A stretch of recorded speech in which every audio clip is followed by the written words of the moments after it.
All right, so heading over to the NFL, y'all might have heard. I'm pretty sure Jay heard. I heard. Finally, the NFL did something about those overtime rules, but they only modified the rules for the playoffs as of right now. But I mean, you beggars can't be choosers, right? A win is a win. So no longer are the days to watch Josh Allen roll off the field with the saddest look ever, or Patrick Mahomes, and we're thinking, what if he got a chance? Now those days are over. Both teams get a possession.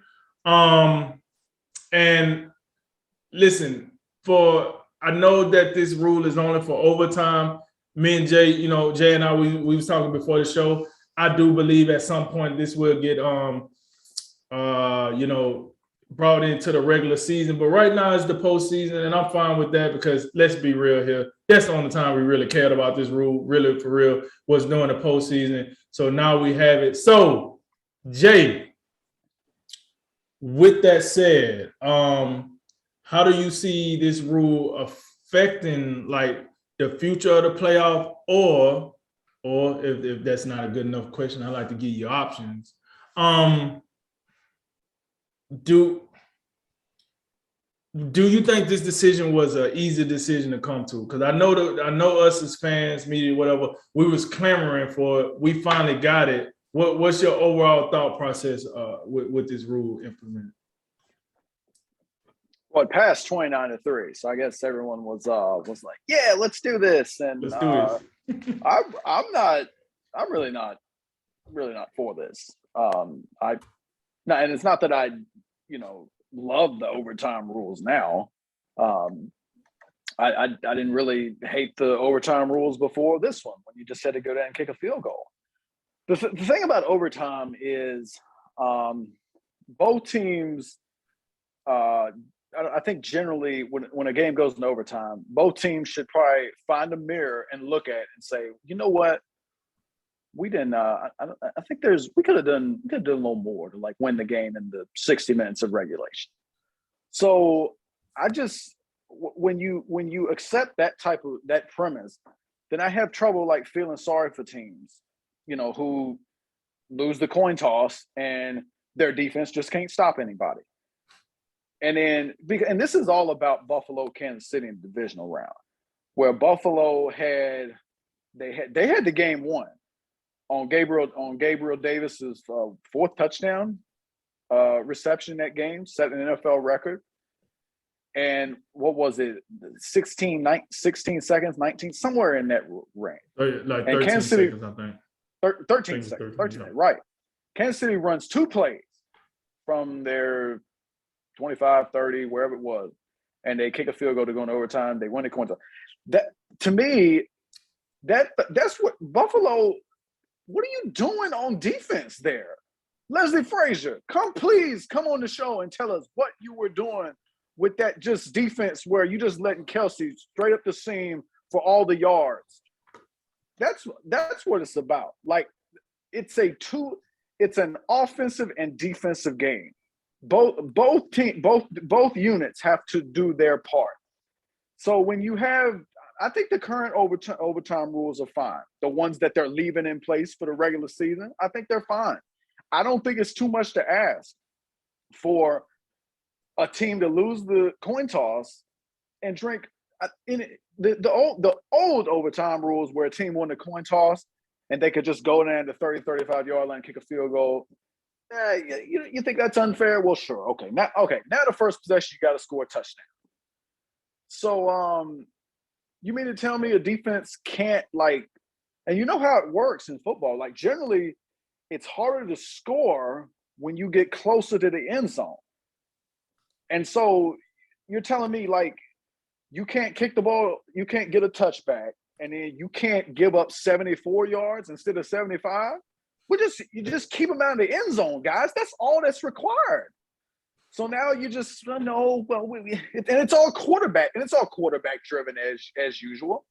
When Tom Brady had his knee rolled up on, that you can't hit the quarterbacks low. When Aaron Rodgers had his shoulder jacked up by Anthony Barr, now you can't land on. And now when Josh Allen don't get that, and by the way, we're changing the rules for Josh Allen now. Not that he Well, isn't a great quarterback, but he's not Tom Brady. He's not Aaron Rodgers. And look at this. Oh, Josh Allen didn't get the football back, and now we have to change the rules. no, I don't think it's just Josh Allen, Jay. I think this goes back to when Patrick Mahomes didn't get a chance to touch the ball when they played New England. What that was like probably 2 years prior. I get So, that. I I'm just mean- saying the most recent game, the most Okay, recent right, quarterback that right. quote unquote got screwed is really the catalyst. Because Okay. because this was such a compelling game, back and forth, nip and tuck, and just the way it ended. And just the way it ended in regulation with just a unbelievably poor defensive strategy by Buffalo. Because and that's the thing. That's just a societal problem where everybody or so many folks just want to sink into victimhood. Instead of that, Buffalo should again find a mirror, and especially the defense, because the defense cost them that game and their defensive strategy. Guys, we couldn't play 13 seconds of defense. We just had to give up about 40, 50 yards. Buffalo's defense and the defensive coaching staff cost them that game. It wasn't the overtime. It wasn't the rules. It wasn't the overtime rules. If you play 13 seconds of defense, you don't even get in overtime. The other part of this is look. If you're saying that, look, we don't have the votes now to get this through in the regular season. We can only do it the postseason. We just need to wait. Period, because the rules should match up. Because look, I hear you about the regular season. It doesn't mean as much the postseason, but you got to win regular season games to get to the playoffs. And if it comes down to a Week 17 game where you have, let's just say you have Mahomes and Josh Allen fighting for the final wild card spot, probably won't happen. But think of even Justin Herbert and Derek Carr. What if that Week 17 game? What if that goes down? What if Herbert wins the coin toss, goes down the field, touchdown? Game over.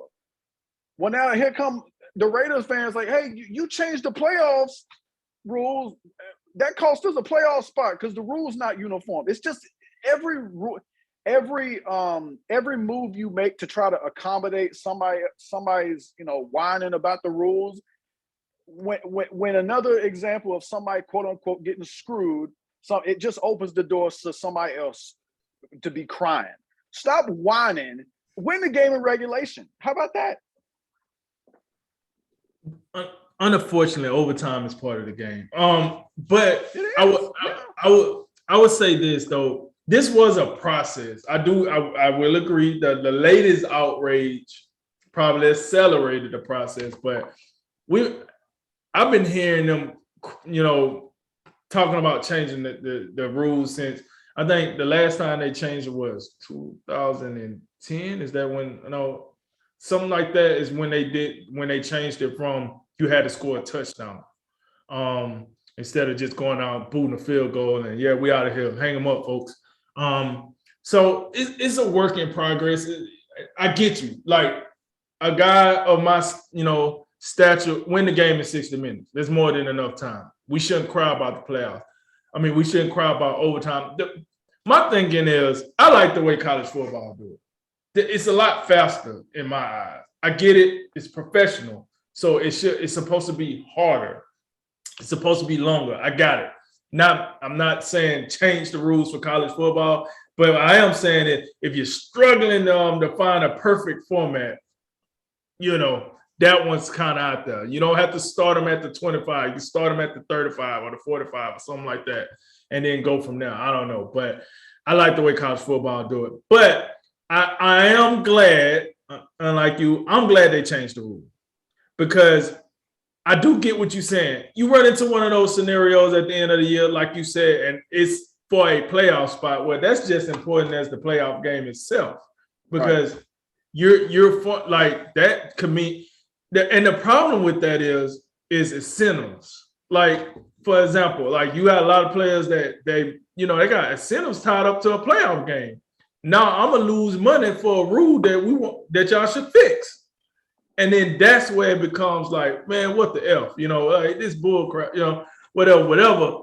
So I agree with you on that. My thing is, if they got in the room and said we can do one or the other right now, which one can we do? A postseason, like that. That's where it matters. That's where you get the most outrage is postseason. Like, until we get that situation that you just drawed out for us, Jay, I think people gonna be all right with the regular season not having overtime until you get a situation where it's like, hey man, just like we did this postseason, like this is ridiculous. Why both teams don't get it? I think this will be our norm for a little while because honestly, I look at it like I had another sport in my head, but like you can't, you cannot have two of the best players playing today's game and you don't allow those players both to show what they're got. Because yes, look, Buffalo should have played better defense. I'm a defense guy. I like watching the defense play.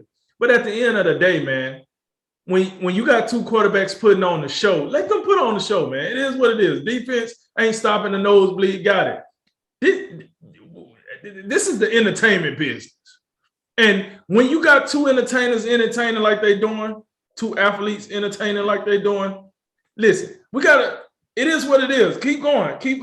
I know you remember that game with LSU and Texas A&M, that 74-72 joint that went off at like 3 a.m. As long as that is entertainment. So why not give both teams the opportunity? At the end of the day, one of them gonna mess it up and the other one's gonna get it right, and that's gonna be the end of the game anyway. But I like it because it allows, like, you telling me right now, Jay, you wouldn't have been interested in seeing Josh Allen getting another crack in that game against Kansas City? No, I wouldn't have minded it, but I mean, here's the thing about that, and it goes kind of to the LSU Texas A&M game, which I don't consider that to be that memorable because I don't think either team was particularly that good that year. I'm just talking about the history that was made in that game, but you're right. I got you. But so let's say you have the rules they're going to go with right now. Let's just say, okay, Mahomes scores a touchdown, Josh Allen scores a touchdown. So let's just say defense is just done. These guys are cooked. They are here. Might as well just be bringing the oxygen tanks on the field because they can't breathe because they've been running ragged the whole game. And then it's just, all right, Mahomes got the ball again. Is he allowed to just kick a field goal and win the game, or do we have to? Where does it end? Because the thing I'm looking at, and it goes back to the A&M LSU game because it never ended. So if Mahomes, because Mahomes wins the coin toss, he's automatically got the advantage. Because right. I'm guessing if both teams score a touchdown, then is it next score win? Because then it's just back to, we just kick a field goal, we win the game. No, because I don't think that's going to be if that's a scenario that you have, because that probably, look, if Josh Allen got the ball back, he likely scores a touchdown. So then what do? Do you just is it the first team to not score a touchdown? I just think it goes back to the point, somebody's always going to be whining because they don't like the rules rather than looking at their team and saying, look, we can't be out here all night and play a game of Quidditch. You know what I'm saying? Win the game in the allotted time. That's all I'm saying. But here I got an overtime rule suggestion. Put the ball at the 50-yard line. Whoever wins the coin toss get first play. And then the teams just alternate plays. And then if you run out of time, no, seriously. Whoever scores if you score a touchdown, it's almost like tug of war. And whichever team scores a touchdown first wins the game. If you take all 15 minutes, then let's just say if Buffalo has the ball at the Kansas City 5-yard line, whichever team is on their side of the field, that team wins. Tug of war. That's what I do. That is, you're gonna have to draw that one out for me. I'm because you said they will alternate plays. Yeah, alternate plays. One play each. So seriously, Mahomes gets the ball, the Chiefs get the ball, 10-yard pass to Travis Kelce. It's on the Buffalo 40-yard line. Josh Allen comes out of the field. That he runs a 5-yard run for Singletary, whatever. Chiefs back on the Buffalo 45-yard line, run another play. At any point, if Kansas City, and let's just say on the first play of overtime, if Buffalo gives up a touchdown to not Tyreek Hill no more, but Mecole Hardman. Oh, sorry, game over. You mean to tell you couldn't stop a 50-yard play? You had to give up a touchdown. That's what I would do. Bro, so the teams would change every play. Man, you know how many commercial breaks that is? No, you don't need commercial breaks. No commercial breaks. Just alternate line shifts every time. You see how We can slow they explore get that. out there when they change positions? We can explore that in the commercial. Yo, that's yeah. Hey, folks, I just want y'all to know I didn't even know he had that proposal, but it ain't terrible. It ain't terrible. Like, give me a little something to think about. Thinking about Yeah, give me something to think about. So, with that said, hey, NFL then finally changed the overtime rules. Let us know if you like it, don't like it. If you don't like it, I kind of like what Jay did. Give us an idea. Give us something to talk about, something to throw around. I think that was a good idea. And yep, on to the next.